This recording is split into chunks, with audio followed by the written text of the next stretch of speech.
আবুধাবিতে বসবাসরত যেসব বাংলাদেশি গ্রেপ্তার হয়েছে, তো সেই 57 জন গ্রেপ্তারকৃত বাংলাদেশির মধ্যে প্রায় 13 জনের একটা চালান তারা বাংলাদেশে এসে অলরেডি পৌঁছেছে।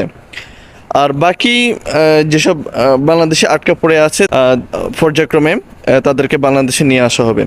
তো এই যে এত কিছু তৎপরতা এবং সঠিক ডিপ্লোমেসির মাধ্যমে যিনি যে অসম্ভব কাজকে সম্ভব করেছেন তিনি হলেন ডক্টর মোহাম্মদ ইউনূস।